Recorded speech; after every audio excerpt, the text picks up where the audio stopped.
Yo, what's up, guys? We're back, and we're going to be breaking down another UFC card this week. This week, it's going to be another fun card. It's going to be the first card in the United States that has had a crowd outside of Las Vegas and that Apex for a UFC Fight Night since this whole pandemic started. So it's good to see the UFC starting to get out there. You know, they went to London last week. That was actually a really fun card.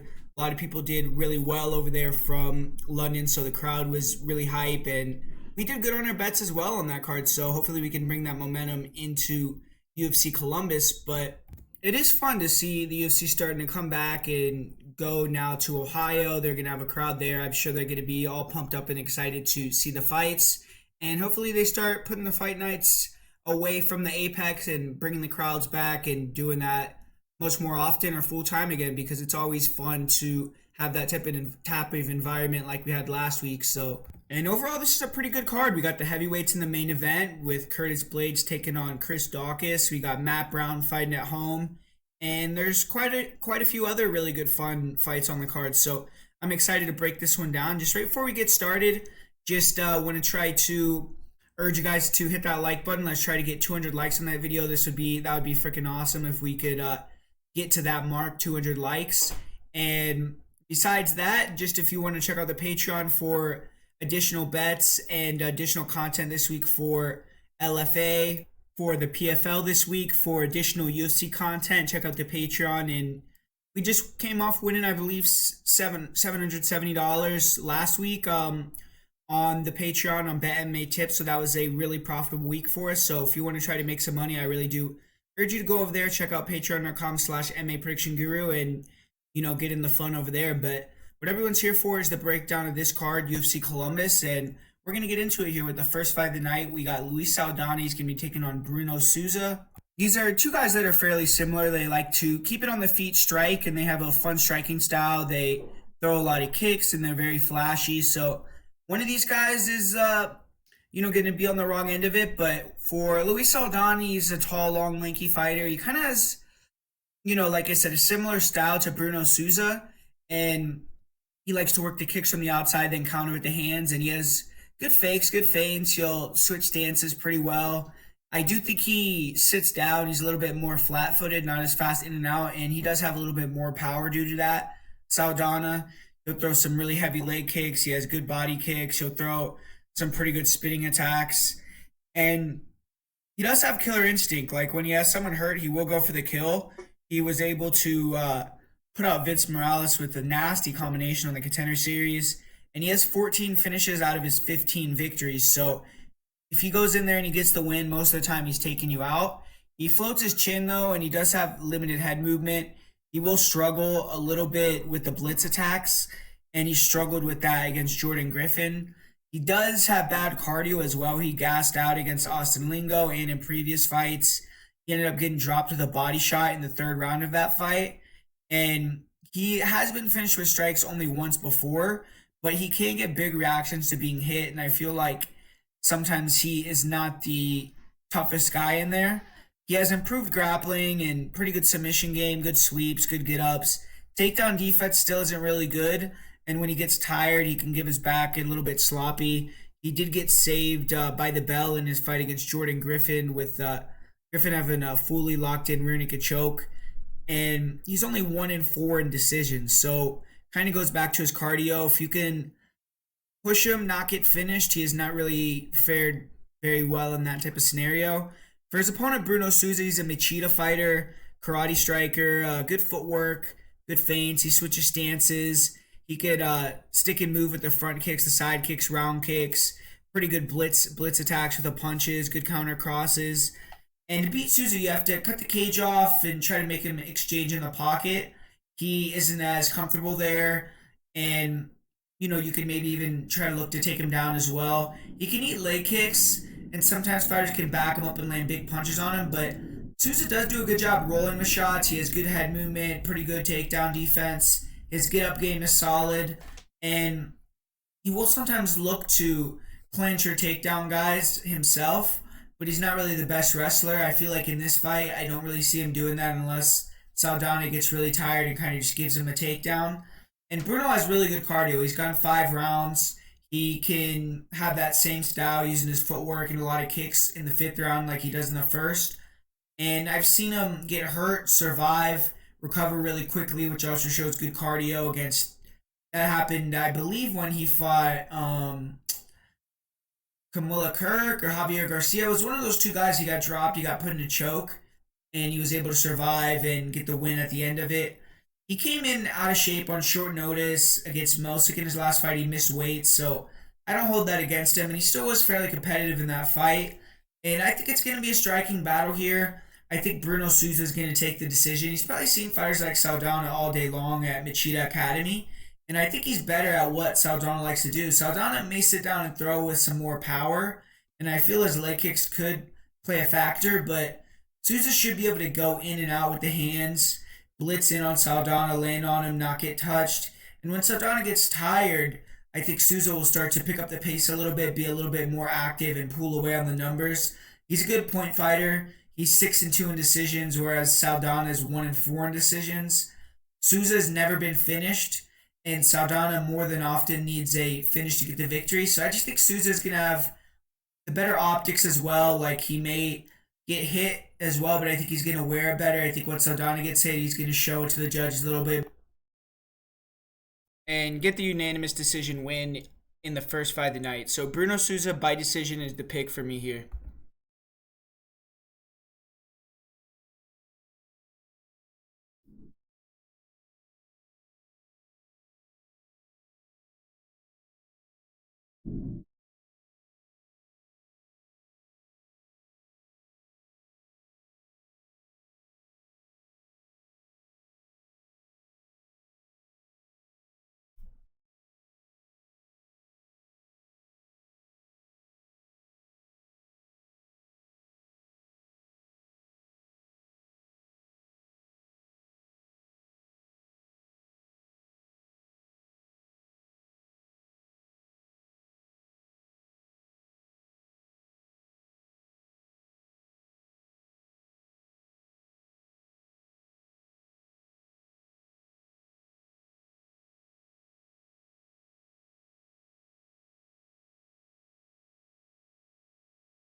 And with this next fight, man, we got two of the more unheralded guys at the flyweight division in the UFC, Mateus Nicolau and David Dvorak. I think they're both very, very good, and they could give problems to a lot of guys in the division. One of these guys that picks up the victory is going to be in a good position to challenge top 5 guy and maybe even get a title shot down the line. So David Dvorak, he, like I said, is closing in on the ultimate goal. He's going to be trying to become a UFC champion, and he hasn't lost in almost 10 years. 16 fight win streak, so he has a lot of momentum coming in here. He's 3-0 in the UFC. He's coming off his first UFC finish where he submitted his opponent in the first round in his last fight. That last fight that he did have, though, was a bit of an easy matchup. He was supposed to fight a different opponent. That opponent pulled out, and he was given a UFC newcomer on very short notice. And Dvorak made quick work of him, but He hasn't fought in 10 months, so it's been a little bit since the last time we've seen him. And the only fault in the UFC is he hasn't been active enough. He's been in the UFC for 2 years. He's only had 3 fights, and his debut win was definitely his best win on paper. He beat Bruno Silva, who's a really tough fighter by decision. It was a back and forth fight. Dvorak got dropped. He had to battle some adversity there, but his last 2 wins over Jordan Espinosa and then Juan Camilo Ronderos, they haven't been that great of wins in my opinion. Espinosa is a guy that kind of was exposed a little bit in the UFC, and then Juan Camilo Ronderos hasn't proven much of anything. Nicolau's a big step up from those two opponents and probably the best fighter that Dvorak has faced in his career. Dvorak, he's not had a lot of cage time recently either. He has only been in the octagon for 2 minutes and 42 seconds in the last year and a half. So this is a big match for him, and it's his first top 10 opponent. A win could move him into a top 5 guy next. So definitely has a lot of pressure, but he has a lot to gain with the win. And Matheus Nicolau, he's done really well in the UFC. He's 5-1 in his 6 fights with the promotion. The one loss was a flash knockout in the first round in a fight he was winning against Dustin Ortiz, and he was a victim of that flyweight purge where they were dispatching that division in 2018, and he got cut, went on to get 2 wins on the regional scene. 2.5 years later, flyweight was a little bit more reestablished in the UFC, and Nicolau made his return. He slipped right back into contention too because he beat Manel Cape. A lot of people thought that was a bad decision, but either way, he got his hand raised that night, and that's a big-time opponent, a big-time win to have under your cap. And then he took out a really tough guy in Tim Elliott that just got a big win over Tagiro Limbekov and has just been around for years.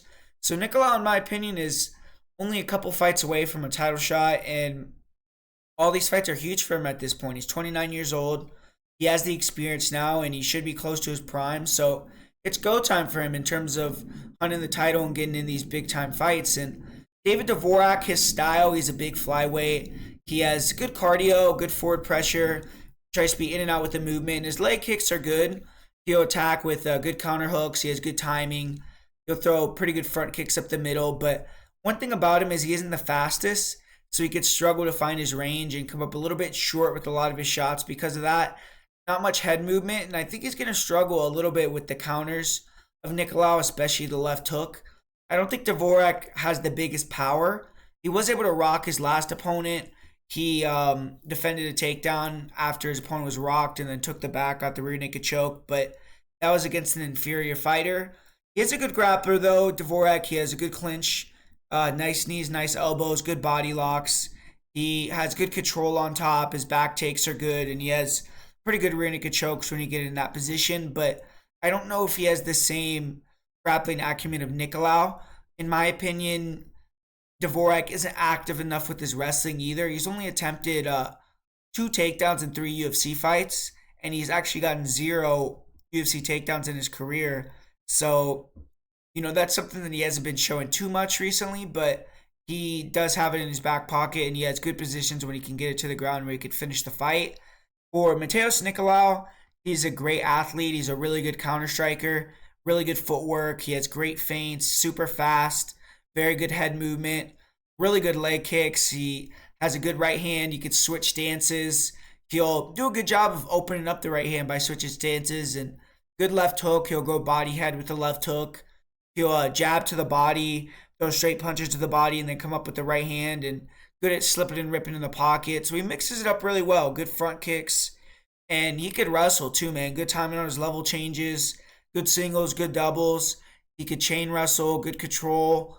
He has a good submission game, good front chokes. And he could fight off his back as well. But being a Nova and Yao guy is really hard to take down. He was able to throw at one of the best wrestlers in the division in Tim Elliott in his last fight. And he has good, but I would say not elite cardio. I think he's pretty big for the division. He cuts a lot of weight. And because of that, I think his cardio can suffer a little bit.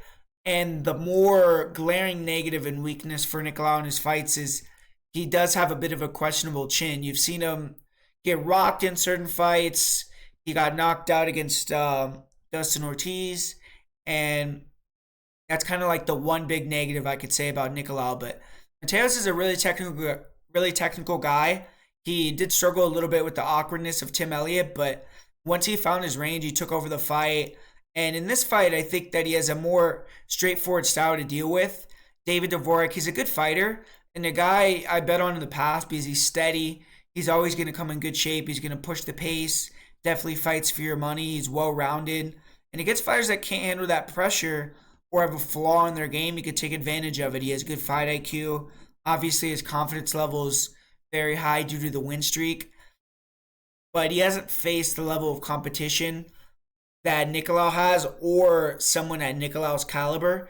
Nicolau's super fast, slick. He's dangerous on the feet, on the ground. Very sharp hands, great leg kicks, very heavy counter punches. I think he has a speed advantage in this fight. He has the better footwork. And I see him moving, pulling Dvorak into counters. Dvorak has to be more aggressive in this one. Try to, go for broke, push the clinch attack a lot more, try to throw more combinations. But I think if he does that, Nicolau will be able to hit takedowns. And he is the better grappler in my opinion. I think he's the best grappler that David Dvorak has ever fought. Both fighters could potentially get a takedown, but I think Nicolau has the better wrestling, takedown defense, offense. I think he has better control, jiu-jitsu on the mat, better submission game. Cardio-wise, I think Dvorak has a better cardio, but Nicolau can go 3 rounds at a pretty good pace. And Dvorak is a tactical guy. I don't think he's going to come in, push a crazy pace, or mix up his game plan too much from what we've seen him in recent fights, especially if he starts to get countered a few times if he tries to. I think Nicolau could maybe even get a knockout. Dvorak is very tough, though, so I think that them being smaller guys as well, it's much more likely he wins by decision. Nicolau's chin is really the only thing that makes me a little bit nervous. Could slow down and get clipped or get clipped early and club and sub, but I just think he's the superior fighter, and I think he's going to get the job done with the speed, his skill set. So I'm going to go with Mateus Nicolau in this one. And man, this next fight, this is another low-key banger fight. We got Chris Gutierrez taking on Batgerel Danaa. And yeah, both these guys are on really good runs right now. They're 2 strikers. For Batgerel Danaa, he was the fighter that's going to be having the full camp here. He was expecting to fight Montel Jackson. Chris Gutierrez has jumped up and taken the fight. Batgerel, he's done really well recently, but overall, I don't really think he has too many great victories in his career. But he's a dangerous counter striker. He likes to stay at the edge of the pocket, fake feint, kind of draw fighters out so he can counter with that left hook or the straight or the overhand right. And he has big knockout power in both hands. We've seen him knock guys out with the check hook. We've seen him flatten Brandon Davis in his last fight with that overhand right. And he is good at pressuring, cutting the cage off, and just being patient, picking good shots, and getting guys out of there. But he can be low volume. Fighters usually do respect his power, so he could fight at his pace. But when he doesn't find that knockout shot, sometimes he could struggle to get the victory. He's only 2-2 in decisions, and he doesn't have a lot of movement. He is pretty flat-footed. He likes to stay so he can counterpunch, and I haven't seen him in there with many leg kickers. That's going to be tested in this fight, and I do think that leg kicks could potentially be available for Gutierrez. For Batgerel, he does have good durability as well. He has good cardio. He could pick up the pace as the fight goes on when he feels he's losing and try to take you out. So he has a lot of heart as well. And he did that against Ilir Latifi. You saw him really try to go for it in that 3rd round, but it did lead to him getting taken down a couple times. He does have good get-up game.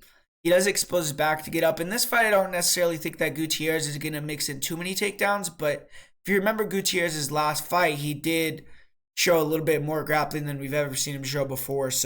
But Batgerel, man, he's a guy right now that has 3 first-round knockouts in a row, 7 first-round knockouts, so he's going to be dangerous in that first round. Gutierrez has to be locked in from the start, and yeah, that's what Batgerel is going to be bringing, that counter-punching style, big concussive knockout power, confidence right now, and he does have a 3-inch reach advantage. And for Chris Gutierrez, he is coming in here on 3 weeks notice, but he hasn't lost since November 30th, 2018, so he's on a pretty good run, unbeaten in his last 5, and he's a good kickboxer, really good kicks, probably some of the best kicks in the division, really good distance control, good movement, footwork, good feints, really fast in and out. very powerful leg kicks, maybe the most powerful leg kicks in the division. And you'll throw good front kicks, round kicks. He has nice spin kicks. He'll mix the target up, go low, go high with his kicks, and he has very little tell. So it's hard to see where he's going to throw the kicks and when he's going to throw the kicks. And he has good intercepting counter knees. He doesn't use his hands too much, but he does have a good jab, and he will throw a good straight right.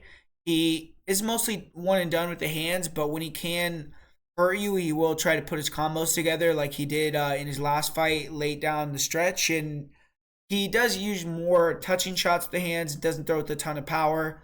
And sometimes he can have his hands a little bit low, but he has good eyes, moves in and out really quickly, but he has to be very careful of that power Batgerel. For Gutierrez, he has 7 knockout wins, and he's never been knocked out, so that's good for him in this matchup. His takedown defense is pretty good, and he was doing a good job in his last fight of working the double underhooks, pushing Kolaris to the cage, and kind of trying to maybe not really take him down, but just control him, slow down a guy that's really wild and pushes the pace. And in the past, he has been susceptible being taken down and controlled. Like, he got submitted by Rony Barcelos. He got 10-8'd by Cody Durden in the first round. But I think in this matchup, even if he gets taken down by Batgerel, I don't think Batgerel necessarily has that threat to hold him down. I think Gutierrez probably could scramble back up to his feet. And Gutierrez, he has good composure, good cardio. He's 9-3-1 in decisions. And we've seen him more recently start to really amp it up in the later rounds. He dominated the third round against Cody Durden. His last fight, he almost took Felipe Kolaris out late in that third round. And this is an intriguing fight. I mean, I would line Gutierrez the slight favorite. I know he's the underdog right now, but I think he's a little bit faster. I think his footwork and ability to keep it at a kicking range, be in and out, will probably be the difference. I think in this particular matchup, Gutierrez can clinch if the pressure is getting to him, and he doesn't have to worry too much about being submitted or taken down and controlled. And I do think he definitely needs to avoid getting back up towards the cage. He has the footwork to do that. He has the speed. He has the jab. And I think that, Batgerel has an opportunity to maybe use his wrestling here. He is Mongolian. We haven't really seen him use it. But if he can get the wrestling going, and even if he can't hold down Gutierrez, maybe you can get him thinking and he could find that knockout punch. So I think that maybe that's a smart game plan if he does have that. But at the end of the day, I think it's going to be more of a striking fight. Batgerel has to be very confident in his hands right now. And I think that Gutierrez is going to win 29-28 decision. I think it'll be a pretty fun back and forth fight. But I think Gutierrez will just be a little bit ahead on the numbers. I think he'll be able to get his kicks going pretty good. And I just think he'll be a little bit better than Danaa on the night. And in this next one here, we got kind of a pass into the guard fight with Sara McMann taking on Karol Rosa. And Sara McMann, she's an exceptional athlete, super strong, former Olympic silver medalist, but 41 years old. And she is a girl that's seen it all and done it all. I mean, she's fought for the title and been in some really big spots throughout her career, but she's 1-3 in her last 4 fights. She only has 1 win since September of 2017. Hasn't won a fight in over 2 years. So definitely is the underdog and should be the underdog coming into this matchup. But, obviously when Sara McMann's in the cage, she does have a chance to win. She can get the fight to the ground and control on top. And striking, I mean, not very good. She likes to stay on the outside and then move around and try to blitz in with a jab, overhand right, or the 1-2, or a big hook, uppercut, kind of blitz attack. And she does have some power and speed. She's pretty explosive, but loads up. And after you kind of can get the read and the timing on how fast she's going to close the distance, things like that, you could intercept her with your own strikes. And her offense is very obvious. McMann doesn't really have a good chin. She doesn't like being hit, and she does gas out when she's forced to keep it standing and strike. And even if when she's grappling, she gets tired, but she has elite wrestling, really good singles, doubles, body locks, very strong in the first round. And she's probably been able to take down almost every opponent she's faced in her entire career in the first round. And she's very heavy on top. She has good ground and pound. Early on, she's active, looking for arm triangles, Kimuras. She'll try to get the crucifix position, get the finish. She could take the back, pretty good front choke. So early she's a demon on the ground and she can finish and overwhelm a lot of girls. But she has a tendency to get tired or get hurt, panic wrestle, and then be caught in submissions. And if fighters can get McMann on her back, she's very uncomfortable. She has been submitted in her last 4 losses and 5 of her 6 losses overall. And just after the first round, it seems like she has a tendency to really lower her output. Even that second round against Juliana Pena, she got the takedown right after dominating the first round on top. And in the second round, she was in the top position, but she wasn't doing anything. She was just laying on top of Pena and just kind of just holding her and trying to wait out the fight. And all the judges gave Pena the round, even though McMann was on top the whole round. And then the third round, McMann got taken down early and got submitted. And with Karol Rosa, we got a young girl. She's on a roll, 27 years old, 4-0 in the UFC, and she's won 6 fights in a row overall. She's coming off a confidence-building win. She beat another girl that was a veteran, a former title challenger in Betch Carrera in her last fight. And she's high volume. She's a pressure fighter. She has good power. She's a little flat-footed, but she walks down girls. She gets in range, and she lets go with the 1-2s, the leg kicks, the body kicks. She has big power in her hands for that division. And she's a good grappler. She's a black belt, good takedown defense. She can be hard to hold down.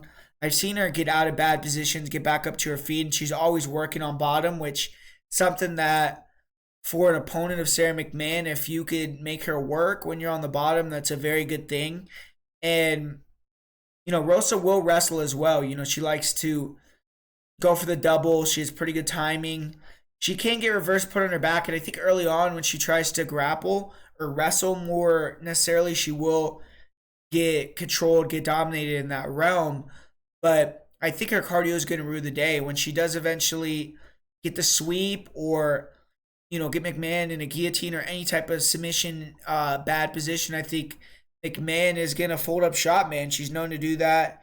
And ultimately, I think Rosa's too hard to control on the ground. She's not just going to lay there and let Sara McMann just control her like a Lena Landsberg did for her last victory. I don't see Sara being able to overwhelm and finish Karol on the ground early. So I think Karol may get dominated like a lot of McMann's opponents do that first round. But I think once she is able to turn the tide and either land a big shot on the feet, rock McMann, she could make her panic wrestle and catch her in a submission that way. Or I think she's going to be able to time a takedown, get on top of herself, and finish her via submission that way. So I'm going to go with Karol Rosa. I'm going to go with second round submission is the pick for me.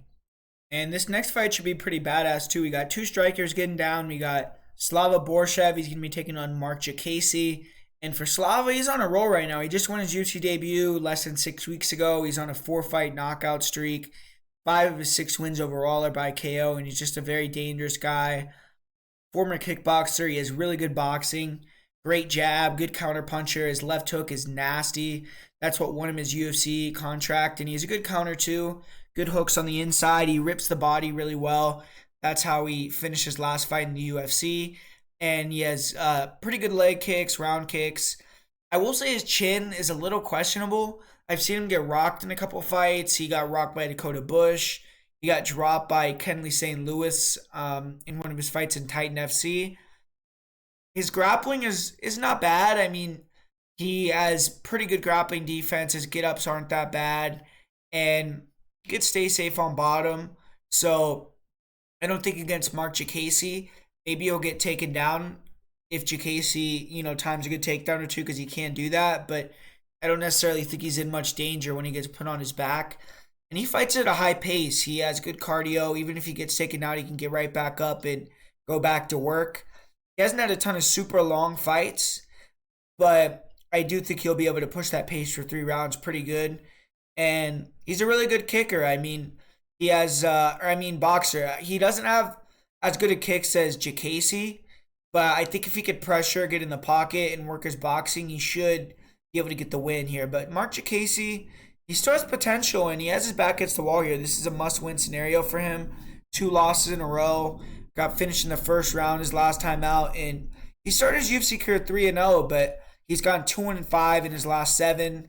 He's a good athlete. He's big for the division. Switches stances. His movement is good, and he's one of the best kickers in that weight class. He can kick from both stances. Really nice leg kicks, round kicks. He has good flashy kicks. We've seen him land some crazy kicks before in his fights. And when he can control the distance, and his opponents don't really pressure him hard, throw high volume, or make it ugly, he can cruise to a decision or get the highlight reel finish. Um, and he has decent wrestling as well. He could time body lock takedowns and try to catch kicks and get takedowns. Strong. I've seen him hit some nice slam mat returns. But he's just not very dangerous once he gets to the ground. He just wants to hold you there. He does have power in his right cross. He has fast hands, a good pull too. And he was able to land that several times on Fiziev really clean. And he rocked him a couple times.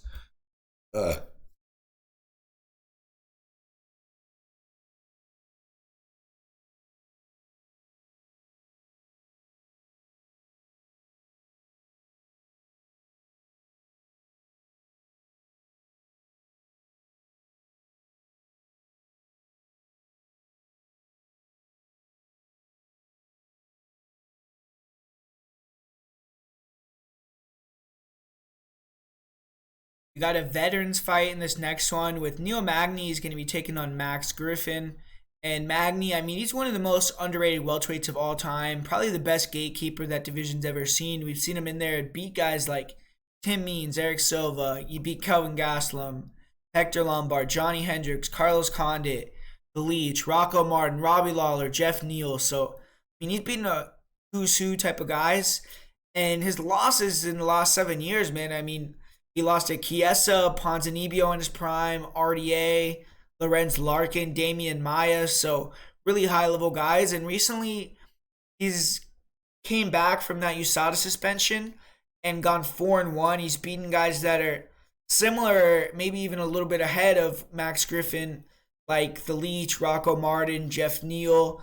And he's a UFC mainstay. And the elite weapons he brings to the octagon. He's really long. He's rangy. He has that 80-inch reach. He has elite cardio. Blend his skills together really well. He can switch stances. Good movement. Really good jab. He'll double, triple up on it. High volume guy. He tries to stay in your face. The 1-2s, 1-1-2s. Pressures his way into the clinch. And he can run with some punches. He can eat leg kicks. But very durable, tough guy. And once he gets in that clinch, he can start hanging on you, getting you tired, getting that control time going, starting to circle to the back, taking you down, mat returning you. And he's just overwhelming to a lot of guys. He can just gas them out, get them tired, and they just can't do anything about it. He has that long reach. He's closing the gap. He's clinching you up. He has endless cardio. And he has had some issues with guys that could take him down, but he's gotten a lot better with his takedown defense. He also, against a guy like Max Griffin, who's not like an elite level wrestler, I think he would be able to gas him out if Griffin went to try to take him down and have that type of game plan. Magny only usually loses to fighters with great movement, speed, and power, like guys like Lorenz or Santiago Ponzinibbio. And he did struggle with the kicks in those ones. Like Lorenz really beat him up with the leg kicks, with those oblique kicks. Those oblique kicks that Lorenz Larkin throws, man, are fucking sick. Like those oblique kicks to the body and shit. But he got dropped to the leg kick against RDA, got beat up with the leg kicks against Ponzi. But recent fights, he's been able to avoid that. And usually it takes a super high level fighter or a really elite kicker to do that to Neal. He, is a guy that, too, I feel like isn't going to have that much issue with Griffin's grappling. Griffin does like to mix in the wrestling, but, unless you're a really elite wrestler like a Chiesa, RDA, Damian Maia, I don't think you're going to really be able to out-grapple Magny that easily like that. Magny, 15-2 in decisions, so when fights go all 3 rounds, most of the time he's going to get that win. But Max Griffin, he's currently on the best run of his career. He's won 3 fights in a row, coming off a big victory over Carlos Condit, who's past his prime, but being a former UFC champion, a fighter Griffin used to watch coming up, it's definitely going to give him some confidence, and it's a big-time win. And the opponents he's been facing recently, though, like, for me, is Brahimaj, Kenan Song. Not so much Condit, even though Condit is a little bit older. They've been low-level guys, and Griffin, he started his UFC career 3-6. He did have a couple split decisions in there that could have went either way. But his losses, like he lost to Cowboy Oliveira, Alex Morono, Thiago Alves, Curtis Melender. Those aren't the highest level fighters, especially at the time that he fought them. He did lose to Zaleski, who can't take anything away from that loss. Zaleski's a beast, especially at that time. And then lost to Colby Covington as well. But win over Neil Magny, I mean, that will change the trajectory of Max Griffin's career and 100% be the biggest win. And this is 100% the biggest fight of his career. But he has solid footwork. He has a really good jab. He was pretty effective with his leg kicks in his last fight. And he does a good job staying composed. He tries to stay, in good position and counter with that straight right or the left hook. And when fighters try to close the gap, he has good power. Usually has the reach advantage in most of his fights, but this fight he's going to have a 4-inch reach disadvantage and a pretty big height disadvantage as well. But, he's super tough. He's durable. He's willing to brawl in there, and he's very hard to knock out. And his grappling is getting better, but I don't think he can really compete with Magny in the clinch or grappling realm. Cardio is a little questionable for Max Griffin, especially when he's forced to grapple. He likes to fight at a slower pace. In this fight, I expect Griffin to try to use a lot of 1-2s, body shots, leg kicks, movement, try to stay away from the cage, use lateral movement, pick Magny apart. I don't think his jab will really be as effective in this fight, and he has to be willing to be first a little bit more, like go first, dart in with the combo, dart out. Can't let Magny push him back and kind of bully him. Magny, I just see him probably winning the decision here, just using the usual Neil Magny tactics though. Pressure, use the jab, jab twos, get the clinch going, wear on Griffin. Griffin maybe will be effective with his low kicks and jab early, but once his movement slows down and it starts to become more of a dogfight, I think, Neil just has way more experience in those type of battles. I think Griffin is very tough to break. I think he's going to hang in there, but I don't see him being able to keep up with the pace. I think Magny has fought way better strikers, guys that have a lot more finishing ability than Griffin. So even though Griffin has some knockout power, I don't really see him catching and finishing Magny. I just think Magny does what he does, picks up another win over a guy trying to make a name off of him. He definitely should be fighting a higher ranked guy here. He's coming off a win over Jeff Neal, who was ranked number 10. And he caught out Khamzat Chimaev multiple times, but UFC didn't seem like they thought that was a tasty enough matchup for Khamzat. So they're giving him a guy in Max Griffin who really doesn't gain anything by defeating, or who Neal doesn't really gain anything by defeating, but he's going to take Griffin serious. He's a professional. He's been asking for a fight over and over, so obviously he's been wanting to get in there. And I mean, he's 15-2 in decisions. Griffin is 7-7. I don't necessarily think Griffin has a high likelihood to finish here, so I got to go with the veteran, the guy that's fought better competition, the guy that's better in decisions, the guy that's more well-rounded, the bigger guy, Neil Magny. And we got the first women's fight on the card here. We got Jennifer Maia taking on Manon Fiorot. And pretty high-level fight. Both these girls are ranked. They're both, getting close to title shots. Jennifer Maia obviously has already had a title shot. But Fiorot, she's the one riding a big wave of momentum right now. She has an 8-fight win streak. She hasn't lost since losing her MMA debut. And she's 3-0 in the UFC.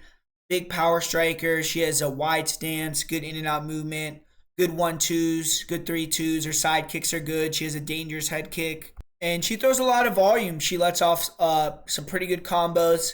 Her defense isn't the best. I don't think she's really fought the best pressure strikers or boxers yet in her career.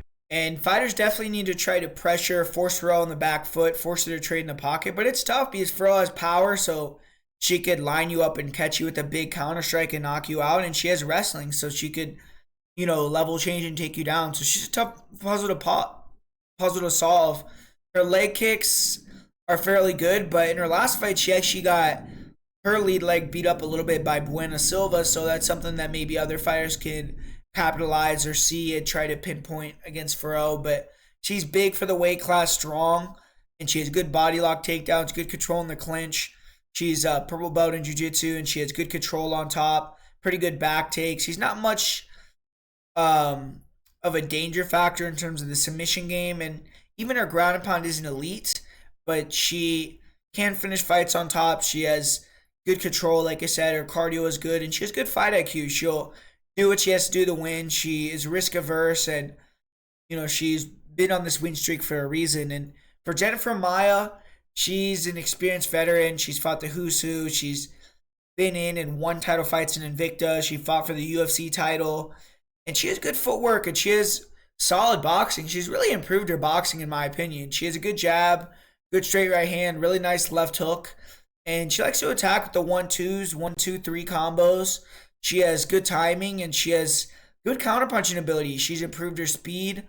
She still doesn't have a ton of power, in my opinion, and she is fairly one-dimensional along the feet. She will mix in some body kicks and high kicks, but they're not super effective for her. And I have seen her throw some front kicks up the middle, but kind of the same thing. They're not really that effective. She will allow opponents to go first most of the time. She likes to counter. And she doesn't have much head movement, so she could struggle with longer fighters that could stick and move, like Katlyn Chookagian, who's beaten her twice in recent years. And one thing about Jennifer Maia that I don't really like is she seems willing to coast to decision wins or losses. And she has to be more aggressive and go for it to beat the higher level competition consistently. But she's strong and she has decent takedowns, but she's not an explosive athlete and doesn't really have that, great ability to close the distance and get takedowns consistently. She's never had more than one takedown in her UFC career. And she can be taken down herself. She only has 56% takedown defense. Struggles with the body lock takedowns, which Fiorot is pretty proficient at. And she has been taken down in 5 or 6 UFC fights, Jennifer Maia. Be a little bit careful off the ground. I mean, obviously she caught Joanne Wood in the armbar, and she does have some submissions from bottom. But overall, if you could, be smart, you could stay safe and be on top of her. And Maia doesn't really have, the best get-ups, or she doesn't really fight to get up that hard either. And Fiorot, in my opinion, has a pretty good matchup here. She does have to worry about the hands of Maia, but Maia isn't a girl that's a pressure fighter, so Fiorot can kind of control that distance a little bit better with her size advantage, and I feel like she could get the body lock takedowns as well. So I think that Fiorot is going to let off more volume, kind of stick and move, and then maybe mix in some clinch control and some takedowns and win kind of a comprehensive decision in this fight. So coming up next here, we got kind of a funky fight with the heavyweight division once again. We got Ilir Latifi, former light heavyweight, a real small guy in terms of height for heavyweight, taking on Aleksei Oleinik, who's seen it all, done it all, most fights in the UFC currently, and, crazy amount of finishes, just great career for Aleksei Oleinik. But in terms of the matchup, I mean, Ilir Latifi, he got his first UFC win in his last fight in the heavyweight division. He arguably could have won against Derek Lewis as well, but he's a short, compact wrestler. He's very powerful, especially in the first round. He has 5 first-round finishes in the UFC, so that's, something that he's going to be looking for again here for sure. And he likes to sit on the outside, wait for fighters to close the distance so he could take them down or come in with a big overhand. And he likes to counter too. He is pretty fast, so he can kind of, move in and out and slip and rip. But overall, he's not comfortable with his striking. He doesn't really have great striking. When fighters pressure him and stuff his takedowns, he gets tired, flat-footed, and hittable. And Oleinik is slower, and definitely could get KO'd in the first round because of the speed and power of Latifi. But I actually think Oleinik kind of has better striking in a way. Latifi, he has, like I said, really good wrestling. He has good clinch takedowns, big slams, good timing on his level changes. He can catch kicks and get takedowns. And he's heavy on top. He likes to stay in half guard, apply that shoulder pressure, control the top position. He doesn't even have a neck, really, so it's hard to, submit a type of guy like that. Doesn't take a ton of risks on the ground in terms of advancing position or trying to get submissions. So should be able to, control on the ground. And this is the best jiu-jitsu guy he's ever fought, but he's never been submitted in his career. His last fight, he won with that takedown type of game plan against Tanner Boser. But Aleksei Oleinik, I mean, the guy's a certified MMA legend. He's had 76 MMA fights, 46 submissions, 54 finishes. He has 18 more fights than the second closest fighter with the most amount of fights in the UFC. Not in the UFC, but most amount of fights total in their career of fighters that are in the UFC. And, he has wins over Fabricio Verdú, Mark Hunt, Travis Brown, Crow Cop, Jeff Munson. So he's been some really good legends of the sport as well. But currently 44 years old. He's on a 3-fight losing streak. He was going to fight January 22nd against Greg Hardy. Had to withdraw from that fight. But the guy has awkward striking. Hands down, plods forward. His head movement is decent. And he has a long reach. He paused that jab or the left hook and then crosses forward with that big overhand. And he uses that to get in the clinch and tries to drag it to the ground or pull guard. He isn't really a great wrestler, but he's, very aggressive with the takedowns. At heavyweight, there's not really a ton of guys that could wrestle that good. So he's been able to take down a lot of guys. And once he gets the fight to the ground, he likes to get that scarfold position, attack submissions. Really tricky. Obviously, we've seen him at the Ezekiel chokes and all different types of submissions throughout his career. If you could submit 46 different guys, you got to be good. And he's tricky with the submissions off his back, but he has had certain fights where you see guys that can wrestle and control that top position, just hold him down and win decisions. Like, they happened a while back, but they have happened before. And, he ducks down, so he's susceptible to uppercuts, knees. Latifi could come in with a big knee or something. And he's really slow, Oleinik. His cardio is very bad at this point. And when he gets tired, he'll walk into punches, eat heavy shots. And he's durable, but the guy can only take so much. He's been taken out 9 times in his career, which is really good considering the amount of fights he has. But recently, he's been taken out more often. So that's obviously showing that, his damage meter is getting up there. And he can get tired, like I said, except bottom position. That happened against Sergey Spivak even in his last fight. And he's tough. He will go for it even when he's tired. So you have to respect that. And this is a fight that I think Latifi should win. I think Oleinik is a more dangerous guy. And, he could get the knockout on the feet like we saw against Jared Rocha. I think that's highly unlikely, but it's a possibility. Or he could get the submission. Whereas Latifi, he is explosive early for a short period of time, could get the knockout. But I think more likely with this fight is I think Latifi is going to get him tired and just lay on him for 3 rounds, get the decision. He'll avoid getting submitted. If he does get him out of there, I think it'll be early, like the first 2 minutes or under. So I'm going to go with Latifi. I'm going to say he wins a decision, but wouldn't be surprised if he got him out of there really early in the fight either. And but yeah, Latifi should win this one. And here we go, man. We got the people's main event. We got Matt Brown taking on Bryan Barberena. And this fight was scheduled to go down late last year. And I'm really happy that they put this fight back together because it should be a straight bang fest. Matt Brown, Bryan Barberena. They're 2 of the best action fighters in welterweight history in the UFC. Matt Brown, he's the fighter with the more legendary career. But what Bryan Barberena's done can't be understated either. Bryan Barberena, he's been in the UFC for almost 8 years. And throughout his career, he's, proven he's willing to bang with some of the best in the world. And he's gotten some big upsets. He beat Sage Northcutt. He beat Warley Alves. Kind of stamped him as a certified UFC fighter. And it made him a bit of a name in the division. And since then, he's gone on to fight guys like Colby Covington. He fought Leon Edwards. He fought Vicente Luque. And he has been able to get a win over those 3 guys. But, man, he gave a lot of them hell. Covington was able to dominate Barberena fairly easily. But Barberena did drop Leon Edwards, won the second round in their fight, and then had the fight of the year with Vicente Luque in an absolute war. He was actually ahead 2018 on 2 of the 3 judges' scorecards. So if he didn't get finished late in the 3rd round, I think there was less than 10 seconds left in the fight, he would have got the victory. And since then, though, Barberena's had a lot of problems outside the cage, and they've manifested into his fight day performances as well. He had a few terrible injuries that put him out of shape. He had back surgery in 2019, didn't fight for over a year. He sat out after the loss to Luque, and then he lost to Randy Brown after that. And he ballooned up to 240 pounds. And ever since then, he just has not been the same fighter. He returned. He fought Anthony Ivy and won by decision, but wasn't a great performance. And then had a war with Jason Witt where he lost. And that loss was a little bit of an outlier when you look at Barberena's career, as other losses have came against guys like, Randy Brown, Luke, Edwards, Covington, top 15 guys. Jason Witt is, middling UFC talent at best. So to lose to him definitely makes you wonder about Barberena going forward.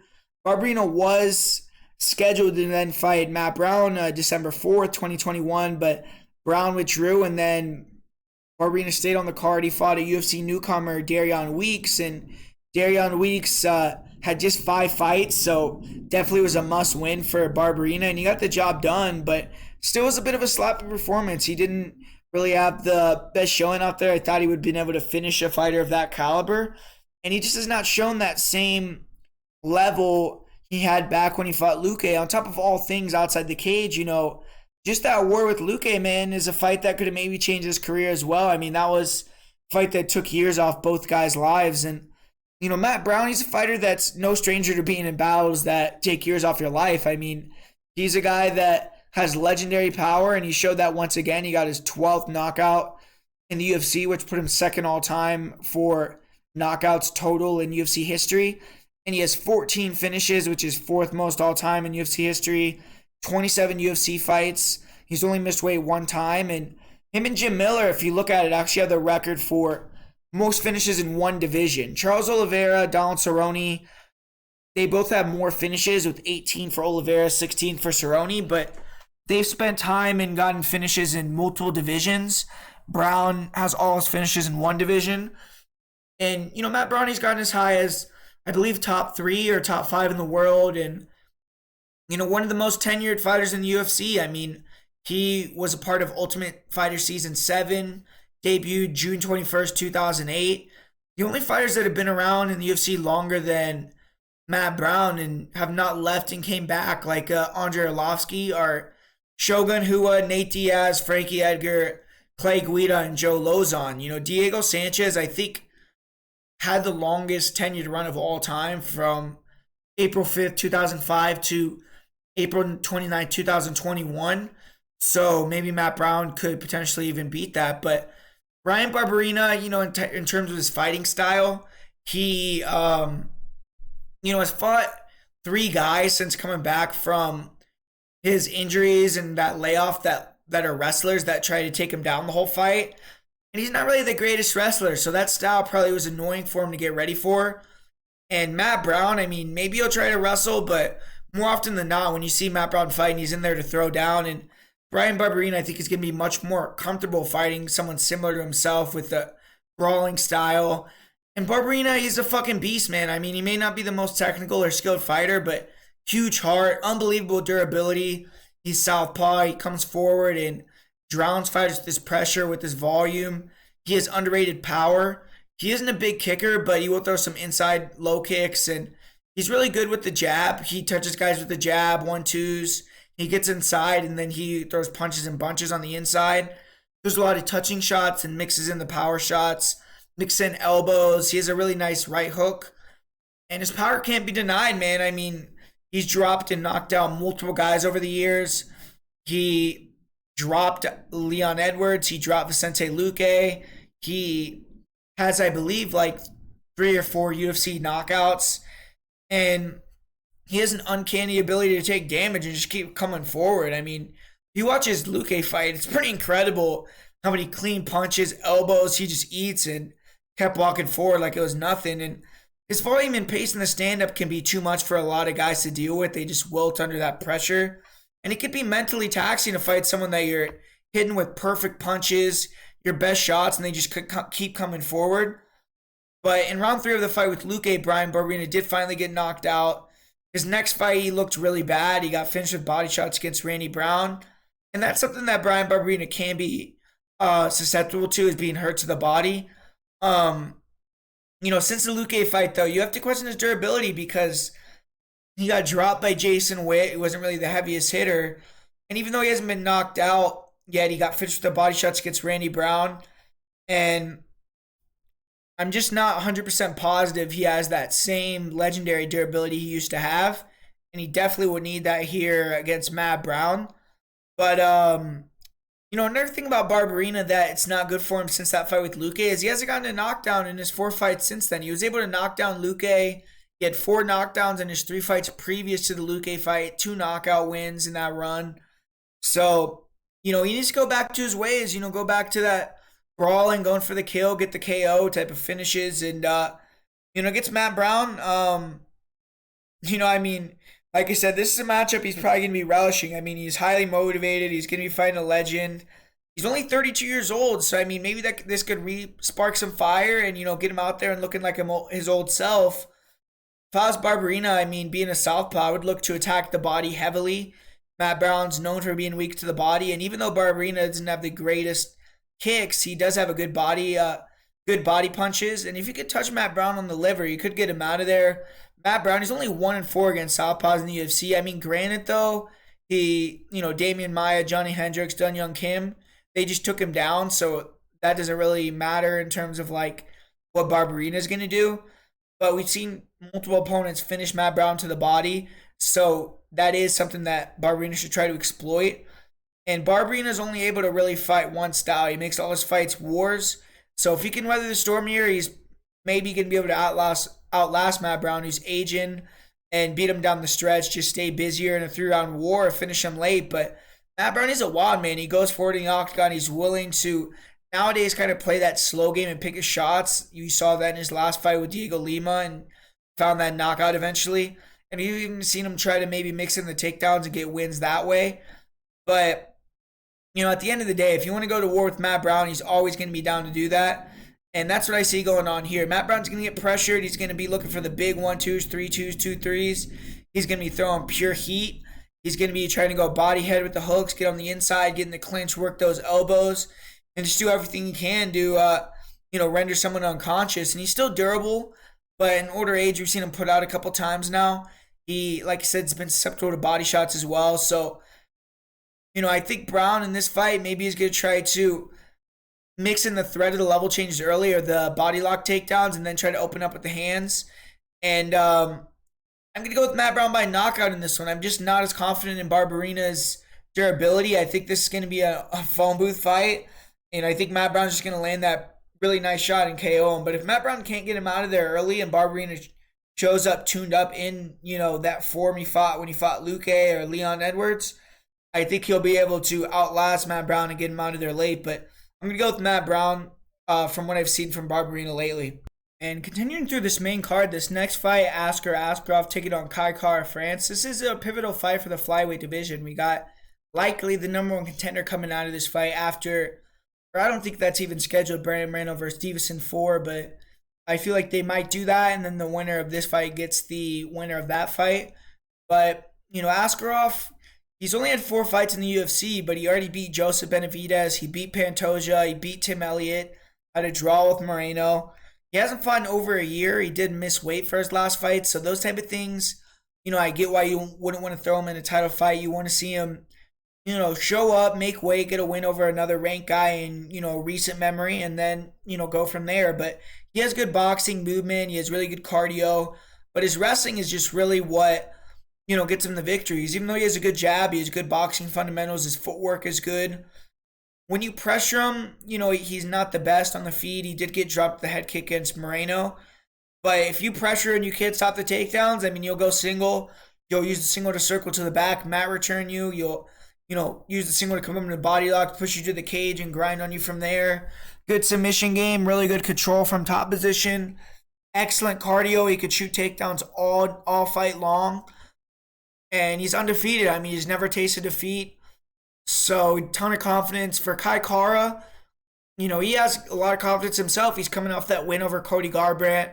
2 first-round knockout wins in a row for him. And he's 5-2 in 7 UFC fights. He was 1-1 on the Ultimate Fighter. And Kara is a really sharp striker. He has really good in-and-out footwork. He has good speed, power, good straight overhand right. And he's good with it on the back foot. That's his knockout punch, that overhand straight right. And he'll jab or double jab his way in, feint his way in for that straight or overhand right. He's not even looking to land those entry shots. He's just trying to close the distance. And, he could be pretty good in a fight where he can go forward, be in and out, and it's a pretty fight. He has good kicks. He can push the pace. He can get confident. but he likes to use a lot of one and done attacks. He doesn't really throw too many combos, and when fighters pressure him, he'll try to get respect by sitting down on punches, and you have to respect his power. I mean, we've seen him drop Brandon Royval, we've seen him drop Brandon Moreno, we've seen him knock out Rogerio Bontorin, knock out Cody Garbrandt. So, you definitely have to be wary of that. But if fighters could take his power, stay in his face, throw combos, keep kind of on the back foot, he can't break. He gets tired, he'll get overwhelmed, and he doesn't really have the best boxing. He can't really sit in the pocket and exchange. So, if you pressure him, he can just kind of fall apart. Brandon Royval beat him, knocked him, or dropped him to the knee and then submitted him. Brandon Moreno, he drowned him with the volume. And even Alexandre Pantoja on the Contender Series was able to beat him up with some good volume. When you see, Kai Kara, 9 of his 10 knockouts wins have came in the first round. So that just shows you as well how dangerous he is early, but maybe not as much late. And he's improved his wrestling, but he still can be taken down pretty easily. We saw Bontorin get his back, and he's getting better at staying calm and waiting to explode at the right times and get back up to his feet, and then going back to work. And he has the cardio to do that. But he does slow down once it becomes like a high wrestling pace. He could start to make mistakes. He's been submitted 3 times, and he can be just out-grappled and out-wrestled. And I think that's what Askarov is going to do here. He's going to use his boxing, pressure, back up Kai, take him down, grind on him, get him tired. And I think he's going to submit him. So I'm going to go with Askar Askarov to get his first finish in the UFC. I'm going to say he wins via late second, early third round rear naked choke submission. And we got a women's flyweight fight. This next one, we got Alexa Grasso taking on Joanne Wood. And with Alexa Grasso, we got a girl who's young. She's improving. She's doing well in this new weight class. And she has good boxing, fast hands. She has some pop. She'll move around and then dart in with the hand combos. She has fast hands, like I said. It's good 1-2s, 1-1-2s, nice counter 2s, overhands, good check hooks. She's good in the pocket. She can struggle sometimes to get inside when fighters force her to go first. And she hasn't really fought an opponent in MMA that has good kicks. So I'm intrigued to see how she deals with that. She is hittable, but she's durable and she can take shots to give shots. She's, going to have to be a little bit weary in this fight because Carter Wood is higher volume and she throws more weapons. So she has to make her punches count. She has to pressure and, try to at least match that volume a little bit of Joanne. She is probably the superior grappler in this fight. She showed some good clinch work in her last matchup with Macy Barber. And she can be taken down, but she's good off her back. I could even see her potentially getting her first submission win if she gets taken down in this fight. She was able to get a late takedown against Ji-Young Kim to seal her victory there. So that was good, but she can be a little bit inconsistent sometimes. At the end of the day, though, she's young, she's tough, she has good cardio, and she should be starting to, get her feet wet, get ready to go, and not be as inconsistent with her fight career. She's won 2 fights in a row for the first time in a while, so. And Joanne Wood, she's an experienced veteran. She's on a 2-fight losing streak, and she's 36, so those things aren't necessarily the best things to see when you are looking at a fighter, but she has good Muay Thai striking. She can be a slow starter, but when she finds her range, she has good check hooks. Her straight right hand is good. Good leg kicks, front kicks, round kicks to the body. She'll go high with the kicks. She has good spinning attacks, nice elbows, good Muay Thai clinch. And she's nasty. I mean, when she has an opponent hurt, she has that killer instinct. She does throw a lot of touching shots, but she stays high volume. Her footwork and movement has gotten better, but she's still a little plotty. And her head movement isn't the best, so she does struggle against boxers, which she's gonna face here. And she got dropped in her last fight twice and then submitted against Tyler Santos. Joanne is tough, she's durable, but she has had a tendency to be submitted several times. She improved her wrestling and grappling skills recently. I mean, she's been able to show off some takedowns. She got her first submission win in 2018, but still makes mistakes on the ground. And most of her losses have came by submission recently.